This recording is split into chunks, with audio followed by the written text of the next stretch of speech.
Hi folks, Professor Letterman here to present you with a video summary of our Forum 7 from this last week. We're giving this a try instead of written comments all the way through, so I'll look forward to hearing maybe at our Zoom meeting Monday night how this format works for you. I just thought I'd give it a try for a change. So first of all, a couple of my comments on your forum, again, for this is Forum 7 on embodiment. Love the conversation. You folks brought up lots of really interesting points and did some good engagement with the readings for this week. Just a couple overall comments first, and I'm going to work from some notes because there's quite a bit of material here that you covered. First of all, several of you brought up the importance of, in a sense, listening to, that is, attending to, paying attention to our bodies.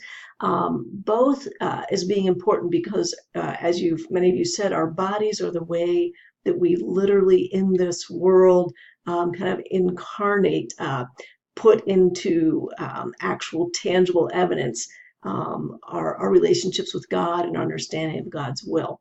And also because I want to encourage you to also think about caring for your bodies as a way of caring for something that God loves. It was God's idea to create us with bodies. God loves the fact that we have bodies. Having a body is not, from God's perspective, a detriment to being human. It was his idea in the beginning. So he loves us, and he loves our bodies. And so as we attend to and care for and in a sense learn to give a healthy love and care for our own bodies, we're doing what God does for us as well. So just want to note that. So just looking through the text for this week, a couple different comments given what your forum posts are.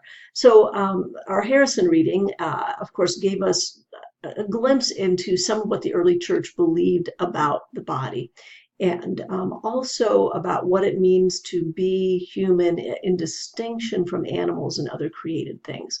And while some of the arguments might seem to be a little bit odd to our modern sensibilities, Basil's discussion talking about the posture, comparing the posture of humans and sheep, the point Harrison was making was that in the early church, as people thought about what it means to be made in God's image, they understood that in some way the body played a part in that, even though God is a spirit and is not, the Trinitarian God is not a body, is not a human like we are. But they understood in some way that our human bodies somehow participate in this being made in God's image. So that was Harrison's point. Looking at the Green reading, a couple of comments.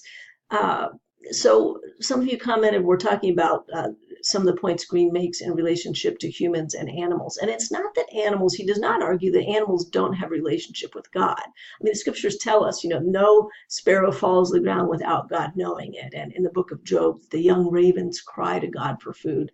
So it's not that, that animals do not have a relationship with God, because they do.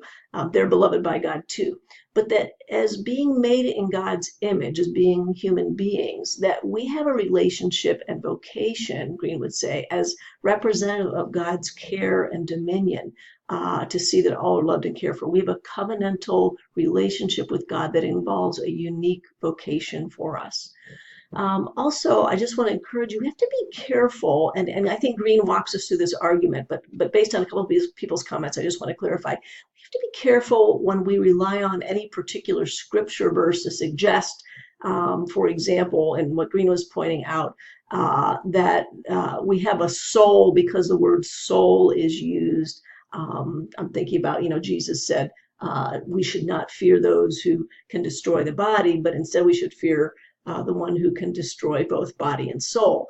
And we might say, well, there we go. The word soul is there. That means we have a soul. But it's really important to understand that that's the English translation of the original language. That's why it's really important to do our word studies and understand what Scripture says. And while you'll be taking some, hopefully be taking some language, Hebrew and Greek, while you're here at seminary, because what's important is to actually understand what the Scripture verse means. And as I think Green pretty well argued, a lot of times when we see the word soul, what actually is being connoted in the Hebrew, and certainly sometimes the Greek as well, is this sense of the entirety of who we are. So it's not so much that soul is separate from the body. That's the the expression body and soul isn't so much saying, well, they're two different things, as it's trying to, it's an overall phrase, body and soul, that all of who we are is involved. So you just want to be careful when you're thinking about and using scripture to make a point, to make sure that we understand actually the actual meaning of the words we're using. And I think Green did a good job of doing those word studies for us. And then finally with Owens, several of you mentioned you enjoyed the Barefoot experiment in Owens, as did I. There's something kind of earthy about literally connecting with the ground with your bare feet. Although I have to say, I also could understand, a couple of you mentioned, not really appreciating getting your feet cold. And with the cold snap we've had this last week, at least here in upstate New York, I certainly could relate to that. So I wanted to just make those kind of clarifications based on the forum discussion. So just really quickly, I just want to give a quick highlight of some of the things that each of you said in the forum, because I know you're not necessarily reading everyone's posts now, and I'll tell you that it was such a good discussion. To the extent you can read as many as you can, you're going to want to do that. But I just want to note what several people said this week, not in entirety, but just kind of highlight a couple things that were said. So Antonio raised up for us the embodiment that's implied in Romans 12, 1 and 2, where Paul encourages us to present our body a living sacrifice, holy and acceptable to God. That there's something about embodiment there that we often tend to overlook. Nicole lifted up for us this idea of holy ground, and that holy ground, this connection with God, connection with Yahweh, with the earth, sense of security. The holy ground, she said, is a place of community, but the only way we access that place is by being open to remove our shoes. Certainly that sense of opening ourselves vulnerably, probably in the way Vanier talks about, in order to enter into divine community. Brian, in his post, Brian White, in response to Kathleen's post, gave us a beautiful little summary of lots of scriptures and even some things from the tradition about ways that animals have been used to participate in God's will. So if you didn't read Brian's post and you're interested in that, I encourage you to take a look at it. Melissa got us thinking about the uniqueness of resurrection as a promise to human beings. And I thought that was an interesting point to make. Chris Karakis got us thinking about lots of things, but two of the things I thought that might be of particular interest to you. She noted that the early church didn't only see the body as necessary. So our bodies aren't just, well, we have to have them, but they're actually valued. And I thought that was a really important point to lift up.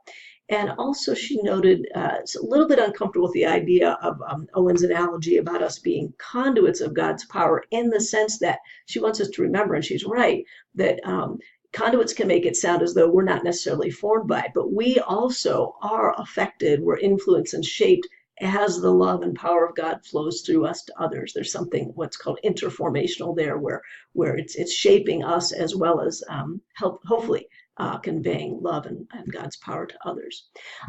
Christopher Parker, you noted for us, you kind of highlighted a point Owens made about how important our hands are as humans. And this is actually an early church argument, that how important our hands are and you noted how frustrating it would be if we had, dreams and visions and ideas, but we had no means by which to bring them about. And so what a gift our hands are to us. Benjamin, responding to Christopher's post, noted, I thought this was a lovely way to say it, that our bodies set into motion what God has set in our hearts. And Matthew also kind of noted something not dissimilar. He noted that our bodies kind of provide a tangibility. We might use the word incarnate, the realities that our minds perceive, which is something that Aisha, but Matthew said that Aisha pushed back against a bit, as did Leecroft, against Green's argument that it's not having a soul that makes us human. Both Aisha and Leecroft still are thinking that the idea of a soul being what makes us distinctively human is pretty important. So maybe they'll write about that in their final paper.